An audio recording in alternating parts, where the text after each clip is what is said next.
Antes de mais, gostaria de aproveitar este momento singular para apresentar as minhas sinceras saudações a todos os presentes. Mais uma vez encontramos aqui reunidos para concretizar a obrigação imposta pelo legislador quanto à realização desta cerimônia solene de abertura do ano judicial, que coincidirá com o balanço das atividades realizadas pelo sistema judiciário santomense nos anos anteriores, sendo certo que este palco revela-se ideal para fazer avaliações sobre o desempenho do sistema a que todos nós pertencemos. Não posso deixar de aproveitar a ocasião para recordar aos presentes que o Ministério Público é uma magistratura hierarquizada e representada no seu topo pelo Procurador-Geral da República, encontrando-se vinculada, em termos estatutários, pela autonomia funcional, enquanto um dos apanágios essenciais para salvaguardar a isenção e objetividade na atuação de seus magistrados, que devem sempre vincular aos critérios de legalidade e objetividade. Com efeito, o legislador atribuiu ao Ministério Público o papel incontornável e insofismável na promoção da ação penal, com as suas intervenções que circunscrevem na direção da instrução preparatória, onde tais competências são partilhadas com as de juiz de instrução criminal e os órgãos de polícia, de modo que o Ministério Público possa recolher os elementos suficientes que permitam acusar os agentes de crime e que estes, na sede de julgamento, possam ser condenados com base na irrefutabilidade das provas disponíveis nos autos. Por conseguinte, e para que haja sucesso no trabalho desempenhado pelos procuradores, juízes e agentes de órgãos de polícia, há necessidade de serem adquiridos os meios materiais indispensáveis à concretização das diligências julgadas pertinentes para o processo. Não podemos continuar eternamente amarrados aos meios tradicionais de prova e da sua obtenção, sobretudo quando confrontamos com a criminalidade transnacional organizada nas suas diferentes manifestações, máxima a corrupção, o terrorismo, o seu financiamento, com as consequências que tem apresentado para alguns países africanos e europeus, que têm sofrido ataques de grupos radicais e terroristas, incluindo aqui também, em relação à criminalidade transnacional, o tráfico de drogas, que reclamam de forma crucial um novo paradigma de investigação com recurso às interceptações eletrônicas e telefónicas, bem como as técnicas especiais de investigação, sem pôr de parte a acuidade e a reserva que tais meios exigem, tendo em atenção os direitos, liberdades e garantias constitucionalmente consagradas. Nesta vertente, há necessidade premente de avançarmos para a criação do Laboratório da Polícia Científica para a realização de exames periciais relacionados com o crime de tráfico de estupefacientes, terrorismo, homicídio ou até mesmo exames de ADN que sustentarão as ações de investigação de paternidade, tendo em atenção que a maioria dos autos instaurados pelo Ministério Público se baseiam em provas testemunhais ou documentais, o que por si só se revelam contraproducente ao avanço da ciência e da tecnologia, para não dizer que esses elementos de prova não são totalmente fiáveis. Apesar das referidas dificuldades, o Ministério Público coordenou, a nível interno e internacional, as investigações que desembocaram na acusação e a condenação de vários agentes que tiveram intervenção em alguns processos considerados mediatizados, com publicitações nas redes sociais que puseram em causa a imagem do país, como a acusação e a condenação dos tripulantes do navio Thunder pela prática de várias tipologias de crime. O sucesso alcançado no referido processo deveu-se à abnegação dos magistrados e funcionários do Ministério Público, de alguns agentes da PIC, da sua direção, dos juízes, que sempre estiveram disponíveis na investigação, tendo prestado um grande apoio na expedição e recebimento de pedidos de auxílio mútuo através da base de dados do Gabinete Nacional da Interpol. Ainda contribuiu para o referido sucesso o próprio Secretariado da Interpol e outros parceiros, como a Autoridade Marítima da República Federal da Nigéria e do Canadá, bem como autoridades policiais da República Federal da Alemanha, tendo sido um caso de sucesso de cooperação internacional. A nossa intervenção foi muito difundida pelos órgãos de comunicação social internacional, sobretudo o New York Times, a Associated Press, só para divulgar alguns, tendo sido referenciado pelo secretário de Estado americano durante uma conferência sobre o oceano realizada na República do Chile no ano passado. Apesar das referidas dificuldades, o Ministério Público conseguiu desencadear com celeridade a acusação de um dos casos mais mediatizados no país e relacionados com o triplo homicídio ocorrido na cidade da Trindade, onde o arguido se encontra já condenado e a cumprir a pena de prisão no estabelecimento prisional de Santo Tomé. Igualmente, não podemos camotear as apreensões efetuadas pela Polícia de Investigação Criminal no âmbito de tráfico de drogas e que envolveram 2 cidadãos estrangeiros, sendo que um dos quais foi detido no aeroporto internacional do país. Com as nossas intervenções, um dos arguidos encontra-se a cumprir a supracitada pena de prisão e o segundo com a acusação já deduzida, pelo que seu julgamento será realizado em breve. Não temos cruzado os braços em relação ao abuso sexual de crianças, sendo que todos os casos têm merecido a intervenção tempestiva, incluindo a relacionada com um cidadão de nacionalidade francesa, caso igualmente mediatizado, mas que já despoletou a condenação do mesmo com pena exemplar. As áreas de trabalho e família menores têm suscitado igualmente muita demanda por parte do cidadão comum, tanto relativamente às tentativas de conciliação, enquanto fase preliminar de impugnação de despedimento, como nos processos tutelares, e os relacionados com a cobrança de alimentos, onde o Ministério Público tem conseguido cobrar dos progenitores devedores os respectivos montantes que permitem, no final, devolver às mães dos menores as prestações alimentares indispensáveis ao desenvolvimento integral destes. No âmbito da assistência judiciária, são feitos periodicamente atendimentos ao público que acabam por resultar na resolução de conflitos submetidos a essa instituição por parte do cidadão comum. No que se refere aos crimes econômicos e financeiros, embora o desempenho mereça um patamar melhor, sem ignorar a necessidade de recursos aos meios de obtenção de provas mais sofisticados e anteriormente apontados aqui, é de realçar que tem sido possível desencadear algumas acusações, sendo certo em alguns processos relacionados com as auditorias realizadas nas instituições públicas, várias pessoas têm sido ouvidas periodicamente no Ministério Público, acabando, em muitas ocasiões, por exercerem o seu contraditório com novos elementos que apontam no outro sentido, o que impõe no magistrado titular do processo a realização de diligências complementares para a recolha de provas suficientes a permitir a dedução da acusação, sem as quais o processo dificilmente terá sucesso quando for julgado. Numa outra vertente de intervenção do Ministério Público que circunscreve a representação do Estado, este dificilmente tem perdido ações, tanto a nível da primeira instância como no Supremo Tribunal de Justiça. Isto devido a argumentos sólidos utilizados por magistrados do Ministério Público que têm evitado as condenações semelhantes àquelas que se verificaram anteriormente. Relativamente às intervenções no Supremo Tribunal de Justiça, o Ministério Público tem sido ativo, sobretudo a nível dos recursos em matéria civil, contencioso administrativo, penal, fiscalização da constitucionalidade, assumindo uma posição específica e fundamentada quanto aos interesses em causa, primando pela defesa da legalidade em mais de 200 processos. Todavia, estamos a trabalhar de forma a ter financiamento para suportar despesas com assessoria especializada,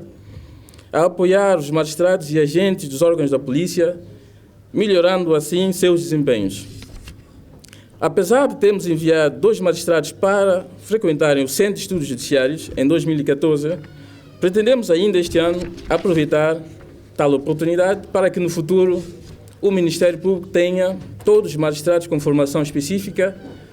uma vez que tem havido sensibilidade das autoridades portuguesas para o efeito e tal contribuirá igualmente para a melhoria das prestações internas da instituição. No âmbito da cooperação judiciária com outras instituições e congêneres, a Procuradoria-Geral tem concretizado ações que desembocaram na realização no ano passado da formação sobre o tráfico de pessoas que envolveram procuradores, juízes, funcionários judiciais do Ministério Público, agentes dos órgãos da polícia, entre outros. Na sequência de uma solicitação feita ao Procurador-Geral da República Federativa do Brasil, deslocaram, no ano passado, uma delegação daquela instituição que fez um levantamento sobre as áreas de cooperação. Com efeito, a Procuradoria-Geral de Santo Tomé celebrou protocolos com as suas congêneres da República Federativa do Brasil e a República Democrática de Timor-Leste durante o encontro dos Procuradores-Gerais da CPLP realizado na cidade de Praia no ano passado, permitindo uma maior aproximação e intercâmbio entre as referidas instituições, sobretudo no que se refere à troca de experiência, formação, dinamização do cumprimento de pedido de auxílio mútuo em matéria penal. Algumas ações de formação já se encontram programadas, carecendo apenas de pequenos acertos para a execução ainda este ano. Por seu lado, o Ministério Público disponibilizou uma Procuradora da República que deu formações aos agentes da Polícia Nacional, estando a ser preparada uma outra fase com questões práticas relacionadas com a delegação de competências para a instrução de processos de pequena dimensão, já que os comandos encontram representados em todo o território nacional. Relativamente ao combate à criminalidade, pensamos que deve ser repensada a necessidade de criação de tribunais de pequenas causas, de forma a aliviar os tribunais e os magistrados de tais processos, permitindo que estes se concentrem em assuntos mais delicados. No mesmo sentido, apelamos à construção do novo estabelecimento prisional em Santo Tomé e outro na região autónoma do Príncipe, uma vez que o existente na capital já não tem condições e capacidade para receber os que lá se encontram. No que se refere à região autónoma do Príncipe, continuamos a enviar os detidos e presos a Santo Tomé para cumprirem prisão preventiva em penas de prisão, o que por si só revela oneroso para o Estado, tendo atenção às despesas com a deslocação e para os familiares dos agentes de crime, relativamente ao exercício do direito de visita. Neste momento, o Ministério Público está a realizar o concurso para definitivamente resolver a questão da instalação do Procurador na região autónoma do Príncipe, daí a necessidade de uma cadeia na referida região. Com o objetivo de controlar a produtividade e a qualidade de prestação dos magistrados e funcionários desta instituição, foram realizados, no final do ano passado, as inspeções que contou com a colaboração de uma inspetora do Ministério Público Português, fruto do protocolo existente entre as duas instituições com o financiamento do PNUD. O referido apoio serviu efetivamente para assumir os custos de deslocação e estadia da referida consultora. Estamos em condições de passar a implementação das recomendações da referida inspeção, de modo a melhorar sempre o desempenho do sistema. Por seu lado, não podemos deixar de agradecer o Governo pela disponibilização de meios rolantes aos magistrados do Ministério Público, que foram extensíveis também aos judiciais, e contribuiu para a melhoria da dignidade dos mesmos. Do mesmo modo, na sequência do protocolo celebrado com a Clifford & Chance, a Sociedade de Advogados com sede em Amsterdão, Reino Unido, conseguimos adquirir 21 computadores que permitiram melhorar as condições de intervenção dos procuradores e funcionários, aliviando até o Orçamento Geral do Estado, sendo que tais materiais se consubstanciaram em donativos. Apesar de considerarmos que ainda há um longo percurso a seguir quanto à melhoria das nossas prestações, acredito que com esforço, dedicação e vontade de todos os operadores judiciários, certamente alcançaremos um patamar melhor.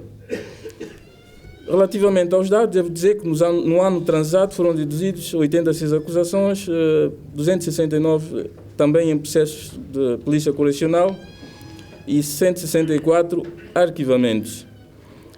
188 tentativas de conciliação nos processos laborais, 78 averiguações de paternidade, 80 regulação de poder paternal, tendo-se movimentado no Tribunal de Contas mais de 600 processos relacionados com as nomeações de auditorias. Espero não ter sido muito exaustivo nessa intervenção. Muito obrigado pela atenção e votos de continuação de bom resto de dia para todos. Senhor Presidente da República, Excelência, Senhor Vice-Presidente da Assembleia Nacional, em representação do Presidente da Assembleia Nacional, Excelência, Senhor Primeiro-Ministro e Chefe de Governo, Excelência, Senhor Juiz Conselheiro do Tribunal de Contas, em representação do Presidente do Tribunal de Contas, Excelência, Senhor Ministro da Defesa e do Mar e interinamente Ministro da Justiça e dos Direitos Humanos e demais membros do Governo presentes, Excelências, Senhor Procurador-Geral da República, Excelência, Senhoras e Senhores membros do Conselho Superior da Magistratura Judicial e do Ministério Público, Excelências, Senhoras e Senhores juízes conselheiros do Supremo Tribunal de Justiça, do Tribunal Constitucional e do Tribunal de Contas e demais magistrados judiciais do Ministério Público presentes, Excelências, Senhores presidentes das comissões especializadas e líderes parlamentares da Assembleia Nacional, Excelências, Senhora Governadora do Banco Central e demais representantes das instituições financeiras e bancárias, Excelências, Senhor Chefe do Estado-Maior das Forças Armadas, Excelência, Senhor Comandante-Geral da Polícia Nacional, Excelência, Senhor Bispo da Diocese de Santo Tomé e Príncipe, Excelência, Senhoras e Senhores representantes do Corpo Diplomático e das organizações internacionais acreditados em São Tomé e Príncipe, excelências, senhores reitores universitários, excelências, senhores advogados presentes, excelências, senhores diretores de protocolo do Estado, da PIC, da Cadeia Central e demais diretores da função pública e funcionários dos sectores públicos e privados, excelências, dignos membros do corpo, tanto do gabinete da Sua Excelência Presidente da República, excelências, senhores funcionários judiciais do Ministério Público, excelências, distintos convidados e amigos, minhas senhoras e meus senhores, excelências. No momento deste ato solene, o Supremo Tribunal de Justiça vê-se contemplado com a presença de altos destinatários do Estado, num gesto, por certo, não protocolar ou de mera cortesia, mas como sinal da relevância do mesmo no arranque do ano judicial, que se pretende cada vez mais produtivo em todas as suas vertentes, em prol de uma melhor realização da justiça centrada nos cidadãos. Celebramos a abertura do ano judicial 2016 num contexto crucial e importante para a vitalidade do sistema judiciário e para a vida dos fazedores da justiça, que veem ensenhados passos para a reforma da justiça com a toma de novo corpo através da expansão judicial realizada recentemente aos magistrados e funcionários judiciais. Esta é a celebração cujo sentido, ritual e substância atribuem-na um elevado significado por ser direcionado ao encontro entre as instituições do Estado e o povo, em nome de quem se administra a justiça, pois, nesta cerimônia de abertura do ano judicial, os representantes institucionais da justiça partilham com os demais titulares dos órgãos de soberania reflexões sobre o desempenho das instituições judiciárias para melhor entendimento e equacionamento da projeção do futuro da justiça. A presença de Vossas Excelências, Sr. Presidente da República, Sr. Vice-Presidente da Assembleia em representação do Presidente da Assembleia Nacional, Sr. Primeiro-Ministro, chefe do Governo, constitui a maior garantia do cumprimento do significado desta cerimônia, razão por que deixo expresso em meu nome e em nome do Supremo Tribunal de Justiça os sinceros agradecimentos. Excelências, quer o ano judicial fim de 2015, quer o ano judicial transato 2014, foram anos em que a gestão do judiciário foi inteiramente virada ao da finalidade da execução e funcionamento dos tribunais, cuja apresentação da movimentação processual deve, por imperativo legal, ser feita na ocasião solene de abertura do ano judicial, o que faço como se segue. Dos processos transitados do ano 2013 e entrados no ano 2014, totalizaram 5.853, que tramitados e concluídos transitaram para o ano 2015, 4.055, que somados com os 1.067 processos entrados em 2015, prefazem um total de 5.122, incluindo os 63 recursos, dos quais 2.484 cíveis e 2.575 penais movimentados no ano fim de 2015. Quanto ao movimento processual, respeitante o ano de referência, verificou-se o seguinte: da totalidade dos processos movimentados, as secretarias judiciais registraram 8.354 conclusões aos gabinetes dos juízes, dos quais resultaram em 6.635 despachos de mero expediente e ficando 241 processos por despachar, ou seja, pendentes, 3.402 processos findos, sendo 2.219 por sentenças e acórdãos e 1.183 extintos por outros motivos. Dos despachos acima referidos, em consequência da movimentação processual, as secretarias judiciais passaram a registrar 7.834 mandatos e 3.425 ofícios, respectivamente. No que se refere à situação prisional, segundo os dados fornecidos pela Secretaria da Inspeção Judicial, existem atualmente no estabelecimento prisional 136 arguidos sancionados em regime de cumprimento da pena, e 38 em regime de prisão preventiva. Ainda segundo dados fornecidos por esta mesma secretaria, na data de elaboração do presente discurso, inexistem reclusos presos em prisão preventiva fora do prazo legal. De realçar que, em virtude da clemência concedida por Sua Excelência o Presidente da República na passagem do ano 2014-2015, mediante o Decreto Presidencial número 22/2014, publicado no Diário da República número 183, de 31 de dezembro de 2014, beneficiaram de liberdade 32 reclusos. Excelências, contrariamente ao que se tem vindo a ouvir dizer por parte de certos sábios e mais íntegros juristas e advogados, críticos da nossa praça, por tudo e por nada, de forma inadequada, desrespeitosa e sem urbanidade sobre os tribunais e seus magistrados, basta para os denigrirem em todo e qualquer forma de âmbito interno, nacional ou internacional, em que estejam presentes, desde que se lhes ponha um microfone e câmara televisiva à frente, do que fica aqui expresso, dá para ver e entender que, não obstante a certos constrangimentos, ainda viventes por razões conjunturais diversas, os tribunais e seus magistrados e funcionários têm se esforçado para cumprir e responder com as suas obrigações, embora se reconheça que nem tudo vai de forma desejada, reclamando por isso melhorias com vista à obtenção de melhores resultados, como aliás se pode constatar também em todos os outros setores de justiça e da vida social e nacional. Afinal, todos temos carências e limitações e ninguém é dono de todo saber e de toda a verdade acabada. De notar que o número de juízes existentes é ainda bastante aquém do desejado, tanto em quantidade, para apenas 12 no Tribunal de Primeira Instância, como em qualidade, para dar resposta a todas as demandas, face ao aumento vertiginoso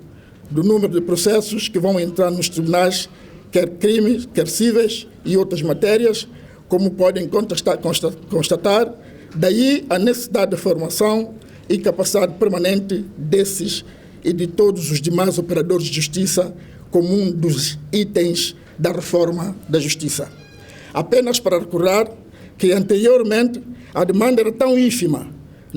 ao passo que nos anos de 1986 a 1988 não se registravam nos tribunais número superior a 180 processos por ano, o que não se registra atualmente quando confrontado com o número da população, o aumento do número da população, digo eu, santomense, que se estima mais de 180 mil habitantes, associado ao fenómeno da globalização e outros fatores, tem-se vindo a registrar nos nossos tribunais um elevado número de processos de toda a natureza, já estimados em mais de 1000 por ano.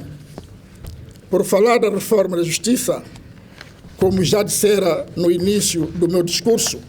a mesma ganhou um novo corpo com a realização da tão esperada inspeção judicial, cujo relatório geral e as recomendações nele contidas foram homologadas pelo Conselho Superior de Magistrados Judiciais, estando por apreciar os relatórios classificativos individuais dos inspecionados para validação e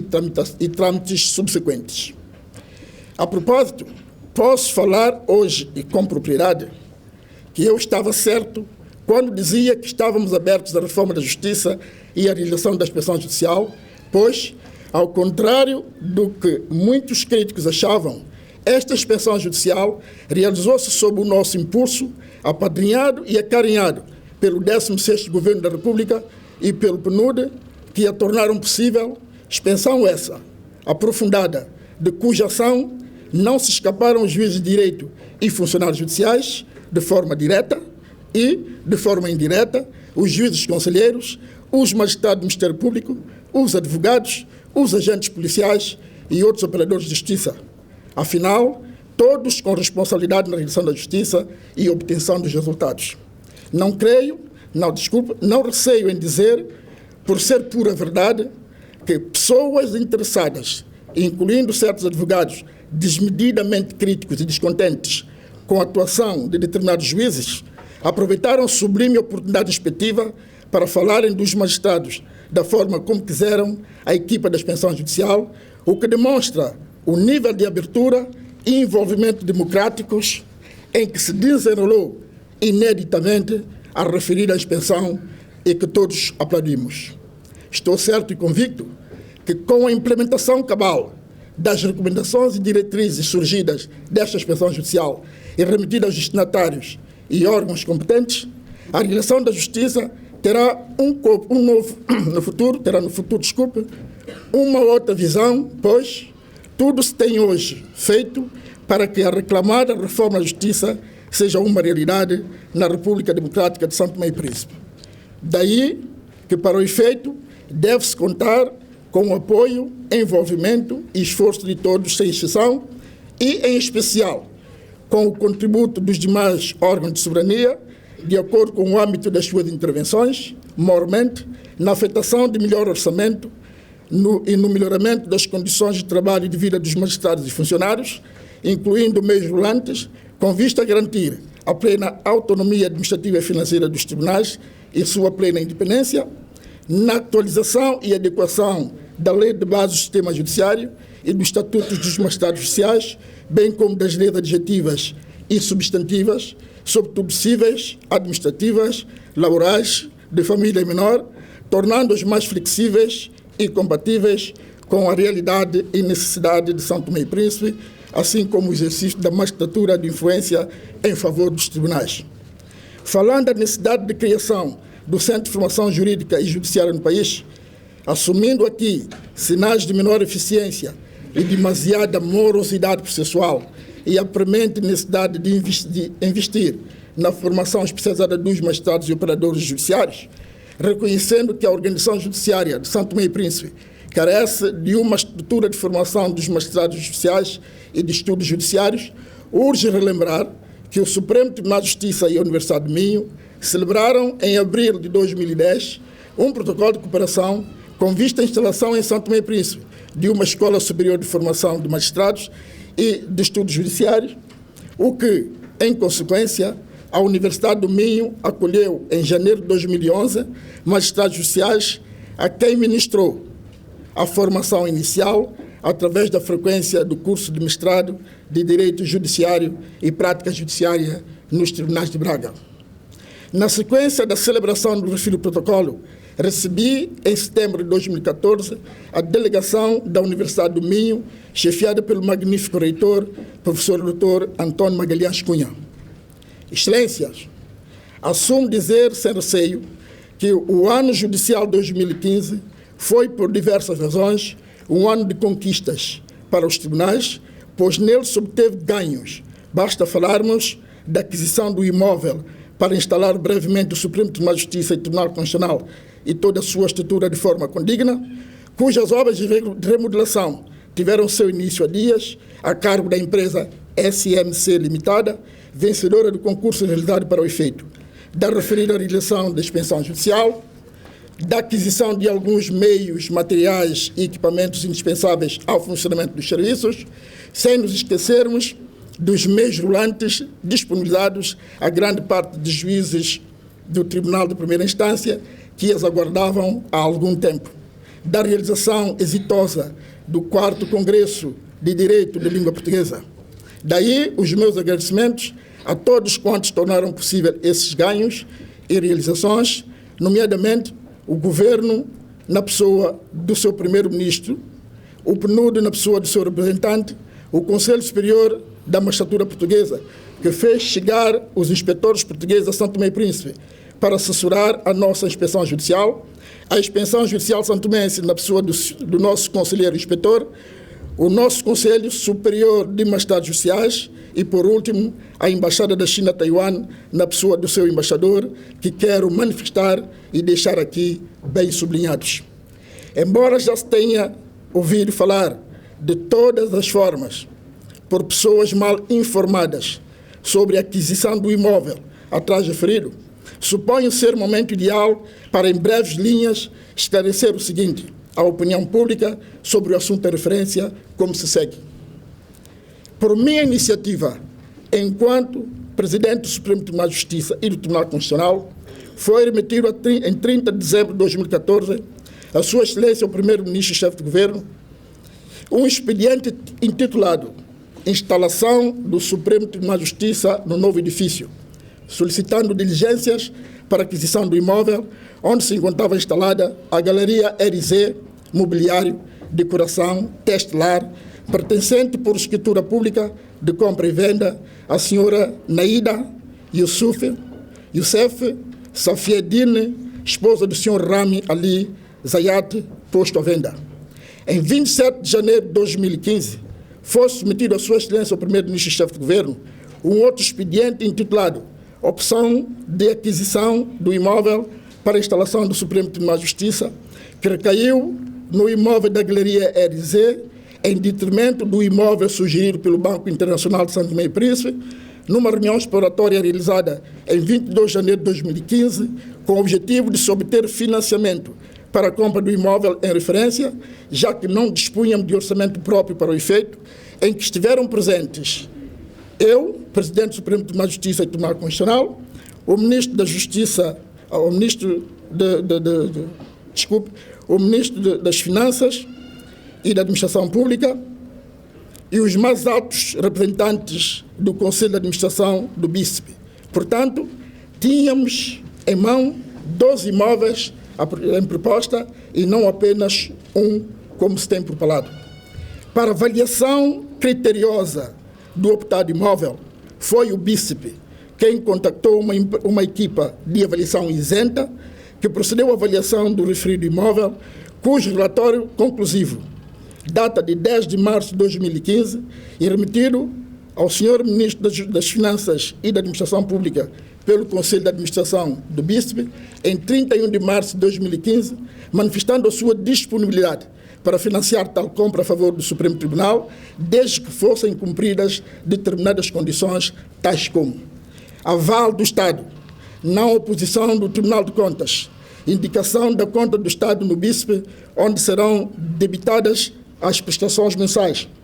e a forma como o Tesouro procederá ao aprovisionamento das contas, tendo apresentado para o efeito 2 propostas de simulação de conta de crédito, sendo uma de curto prazo e outra de longo prazo, cujo conhecimento foi dado ao Supremo Tribunal de Justiça em 7 de abril de 2015, tendo-se optado pela proposta de pagamento de longo prazo por via orçamental. Para frisar que o valor atribuído ao imóvel epígrafe foi definido pela equipa de avaliação contactada e não por outra pessoa qualquer, nem mesmo pela vendedora ou seu representante. Sob aval do Conselho de Administração dos Tribunais,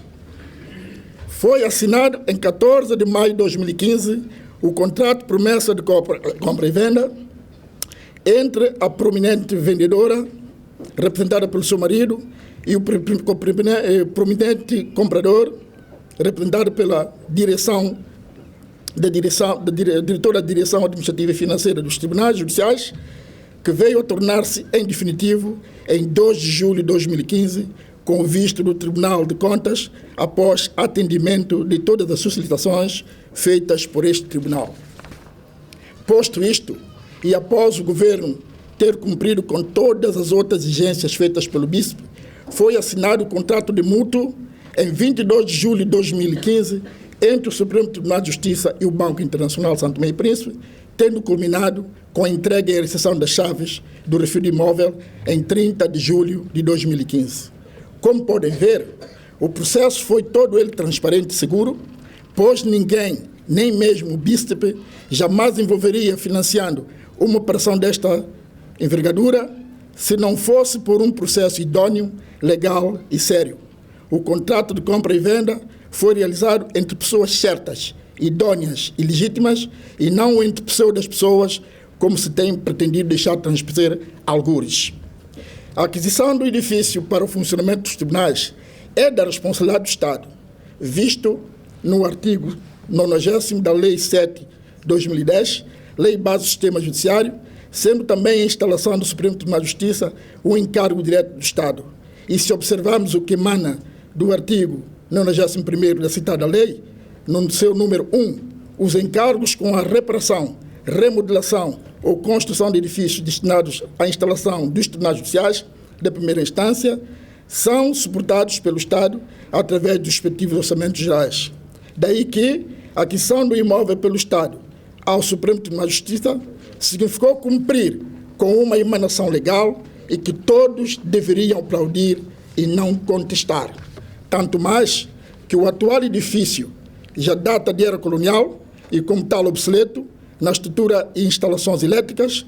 tendo sido, na altura, instituído como tribunais, com o objetivo de resolver a demanda de uma população muito diminuta, sem, no entanto, se aliar ao espaço físico decorrente e à pouca frequência da população aos seus serviços. As críticas representam um dos apanágios do Estado de Direito Democrático, consubstanciado na liberdade de expressão e de pensamento. Por isso, são bem-vindas, devendo ser, entretanto, com base na verdade e fundamentos credíveis, moderados e aceitáveis. Excelências, no plano internacional e de cooperação, o Supremo Tribunal de Justiça, enquanto Tribunal Constitucional, participou em vários eventos, como visita de trabalho a Timor-Leste, em junho de 2014, na terceira Assembleia da Conferência das Jurisdições Constitucionais do país de língua portuguesa realizada em Angola, em outubro de 2014, no Congresso da Conferência Mundial sobre a Justiça Constitucional realizada em Seul, tendo se tornado membro desta organização e, em novembro de 2014, nas cerimônias alusivas ao 25º aniversário da criação do Conselho Constitucional da Argélia, seguidas de uma conferência africana sobre o tema Os avanços do direito constitucional em África. Em 2015, este tribunal participou no terceiro Congresso da Conferência de Jurisdições Africanas realizada em Libreville, Gabão, no mês de maio, sobre o tema O Tribunal Constitucional e a Função de Regulação. Em junho de 2015, no 70º aniversário da institucionalização do Tribunal Jurisdicional de Litígios e no Simpósio Internacional, subordinado ao tema Tribunais de Conflitos, Tribunais Constitucionais e Supremos Tribunais, ocorridos em Ankara, Turquia, onde foi celebrado um memorando de entendimento sobre a cooperação bilateral entre os dois tribunais. Na tentativa de encontrar subsídios, com vista à realização da Conferência de Presidentes do Supremo Tribunal de Justiça da CPLP, efetuou encontros com o secretário executivo da CPLP, embaixador Murad Murad, em novembro do ano 2014 e em dezembro de 2015, cujo resultado continuamos a aguardar para dar vazão a esse compromisso da nossa parte. Excelências, os tribunais constituem hoje e continuarão a constituir instituições de referência na resolução de conflitos e na garantia das expectativas de validade das normas, bem como na consolidação do Estado de Direito Democrático enquanto pilar da democracia, daí estarmos conscientes da importância que tem o prestígio dos mesmos para uma mais adequada concretização do direito enquanto exigência da sociedade e de justiça visível, isenta, imparcial, competente, compreensível e independente, exigindo desvendar razões da eficiência judicial não corresponder ainda às justas e esperadas expectativas do público e todos empenharmos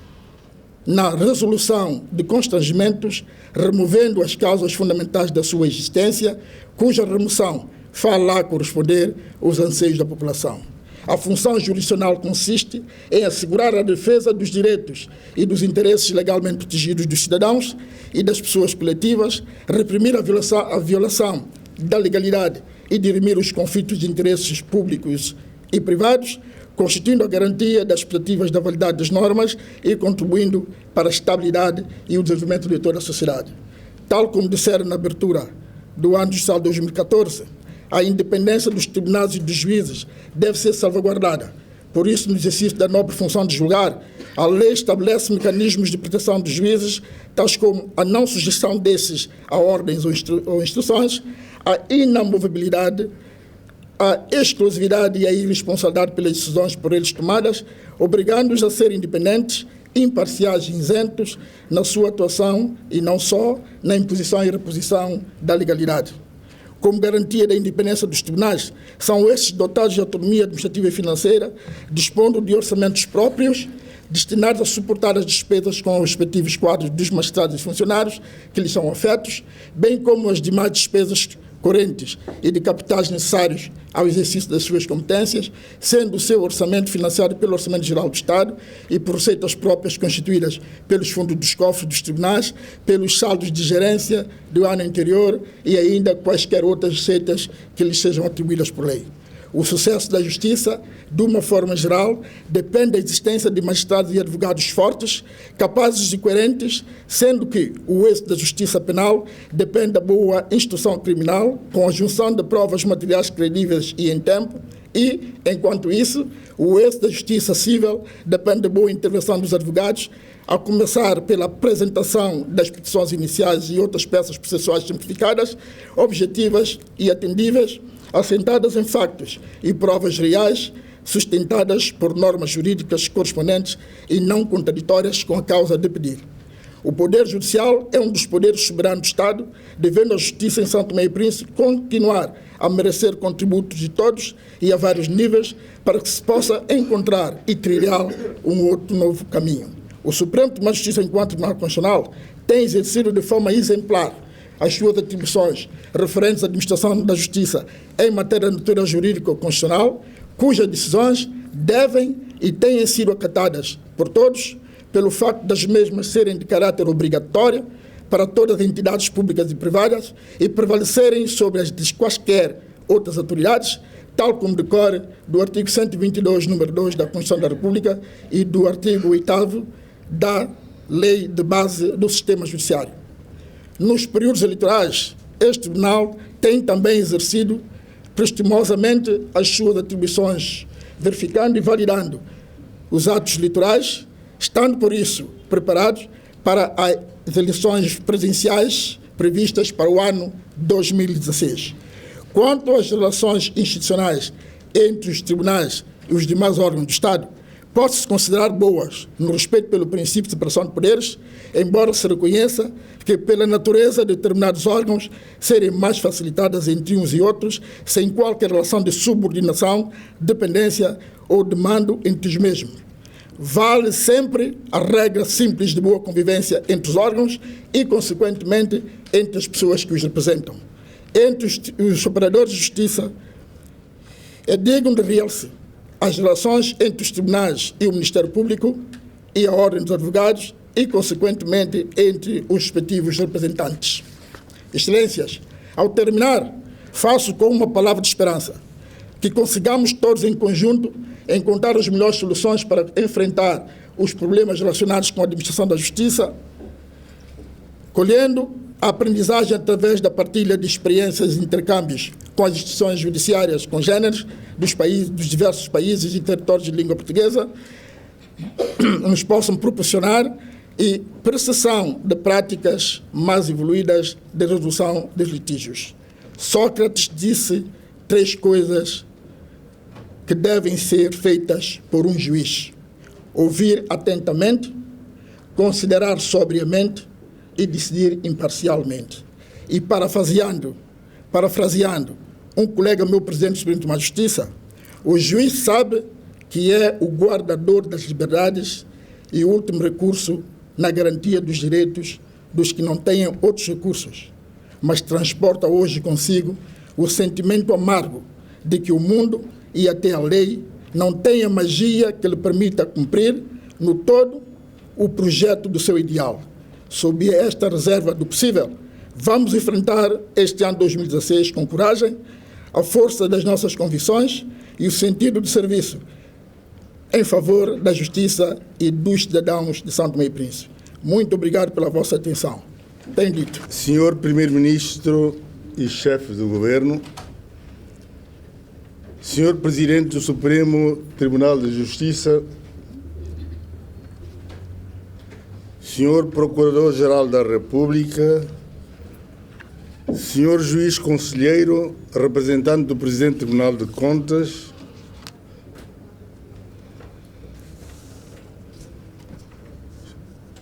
senhores embaixadores e representantes do corpo diplomático, advogados, excelências, senhoras e senhores. 4 anos decorreram desde a primeira vez que aqui solenemente declarei a abertura do ano judicial. Na ocasião, já deduzia argumentos contra a sua simples repetição ritualista e cerimonial, a que não correspondiam qualquer conteúdo reformador nem consequências concretas para a justiça santomense. Envolvidos estes 4 anos, a crise no setor da justiça permanece e a inventariação das suas causas estruturantes ou conjunturais são invocadas repetidamente, o que não deixa de refletir, de certa maneira, a nossa propensão para enfatizar de forma mais corrosiva possível as nossas fraquezas, abstendo-nos de reconhecer qualquer mérito. Dizia eu então, e é bom recordá-lo hoje, que quando se questiona permanentemente a credibilidade e transparência e, sobretudo, o eficaz funcionamento do nosso sistema de justiça,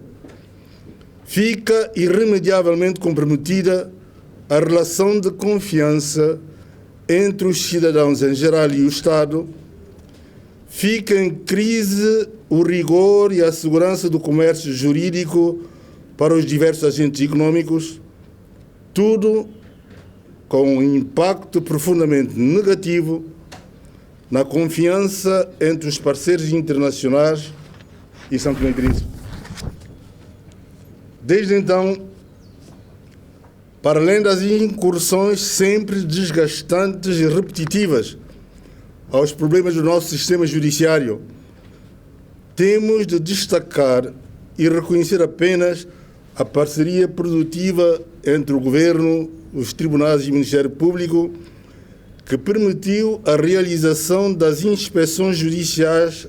aos magistrados judiciais e do Ministério Público, cujos resultados, depois do devido enquadramento e publicidade, poderão constituir um referencial decisivo e marcante para a inversão do setor no escrutínio da legalidade dos seus atos ou as consequências das suas omissões. Excelências, continuo firmemente convencido de que seria proveitoso ao nosso sistema judiciário e, na mesma linha, aliás, à vida política em geral, que se abrisse espaços de debate e discussão técnica menos condicionados pelas efervescências de situações decorrentes desta ou daquela decisão judicial, de forma a se trazer algo de novo e diferente ao nosso sistema judicial. Creio mesmo que o enquistamento da vida judiciária, estribada nas suas estruturas e procedimentos formais impenetráveis para o comum dos cidadãos, é reconhecidamente uma das razões da imagem negativa que a opinião pública tem do sistema e da vida política em geral, e que não se ultrapassa apenas por efeito da reforma, por mais incisiva que ela seja. É preciso suscitar um novo ciclo caracterizado pelo desejo vivo de um novo clima, a partir de uma nova sensibilidade, uma nova cultura de relacionamento institucional que desbloqueie as antigas desconfianças entre as instituições, os operadores judiciários e os envolva num projeto nacional que devolva à justiça a vitalidade e a nobreza, a dimensão de verdade e transparência que são indispensáveis para reconquistar o interesse e a confiança do cidadão. Porque, aliás, é da justiça que, de qualquer forma, o cidadão mais clama cotidianamente. E falo pela sua própria voz, pela voz do grupo, da associação ou do credo que é membro, ou pela voz do seu mandatário, certo de que bem longe estará a paz entre os homens enquanto não houver justiça. Contudo, é de extrema importância aceitarmos que esse quadro apenas será convertido em realidade tangível desde que construído e observado por todos: governo, partidos políticos, sociedade civil, universidades. Vivemos tempos difíceis em todos os setores da nossa vida coletiva e também ao nível da justiça. O apelo incessante a reformas é unânime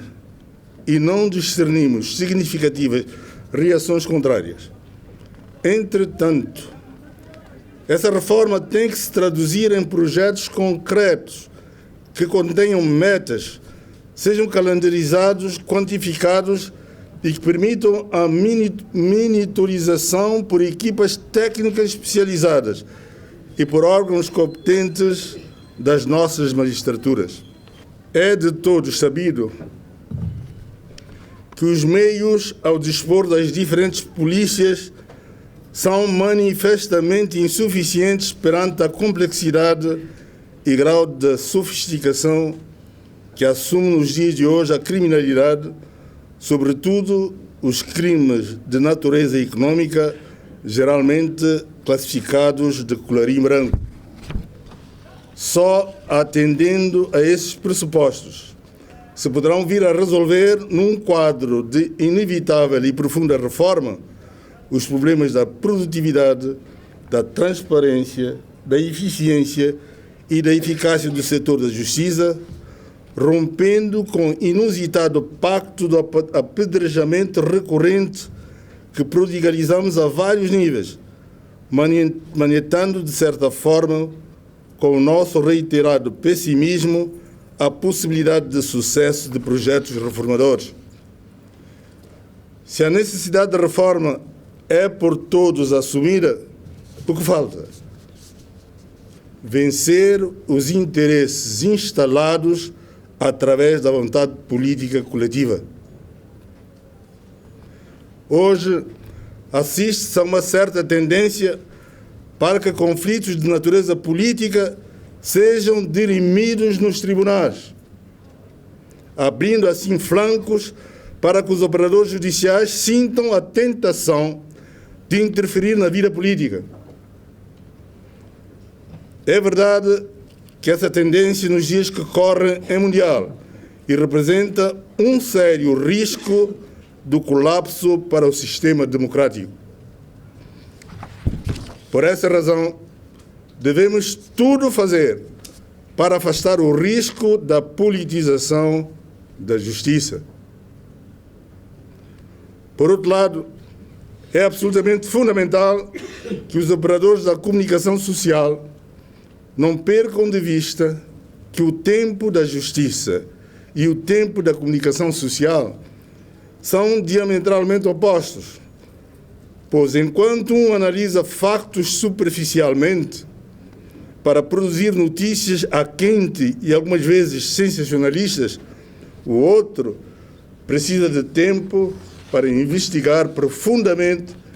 e conhecer a verdade material dos factos, de modo a que as suas decisões estejam o mais próximo possível da verdade. Por isso, todo cuidado é pouco quando se trata de analisar casos concretos que estejam sob a alçada dos tribunais, para não se tirar conclusões muitas vezes apressadas e exercendo uma pressão quiçá exacerbada sobre o decisor, condenando pessoas, muitas vezes inocentes, na praça pública, provocando nelas danos irreversíveis. Não se tire, no entanto, a conclusão que em democracia qualquer titular do cargo público, incluindo no setor da justiça, possa eximir-se ao livre exercício da crítica ou a qualquer escrutínio da legalidade dos seus atos ou das consequências das suas omissões. A separação de poderes em matéria de justiça é igualmente assunto a ter presente. A uns cabe dizer a justiça em nome do povo, a outros cabe definir a política criminal e a visão para o setor da justiça, em vez da permanente culpabilização de parte a parte, o bom seria que cada um exercesse as suas competências sempre em diálogo com o outro. Excelências, a denegação da justiça não é um direito conferido aos detentores do dever de julgar. Todavia, existem sinais na nossa sociedade que evidenciam, em certos casos, a denegação da justiça, tal é a morosidade processual, isto sem falar do elevado custo do acesso à justiça, o que, sem claras medidas mitigadoras, pode comprometer o ideal de igualdade de tratamento no acesso à justiça constitucionalmente garantido. Por outro lado, a prática de atos sindicáveis não é aconselhável para aqueles que têm a missão de julgar. Daí que ter magistrados a praticar atos de gestão, nomeadamente gestão financeira, pode não ser um bom caminho, pois podem correr o risco de praticar atos que não estão conforme às boas práticas de gestão da coisa pública e serem facilmente alvos de críticas dos cidadãos em geral ou censura dos auditores. Excelências, minhas senhoras e meus senhores, a justiça começa no povo, passa pelo governo e pelo parlamento e acaba nos tribunais. De primeiro, existem outros operadores que contribuem para a boa realização da justiça. Daí que a tão almejada reforma deve passar primeiro pela educação para a mudança de comportamentos que permitam ao povo ser capaz de resolver as questões do dia a dia por via do diálogo e do consenso, baseado no bom senso e só em última instância recorrer-se aos tribunais. De igual forma, não se pode querer a reforma da justiça com uma visão exclusivamente centrada nos tribunais, máxima dos juízes, esquecendo-se que todos os setores da vida nacional concorrem para a realização da justiça, desde que atuem de forma a mitigar conflitos e a conferir maior segurança jurídica às suas decisões. Por outro lado, setores específicos como a Polícia de Investigação Criminal, a Polícia Nacional, os serviços de reinserção criminal,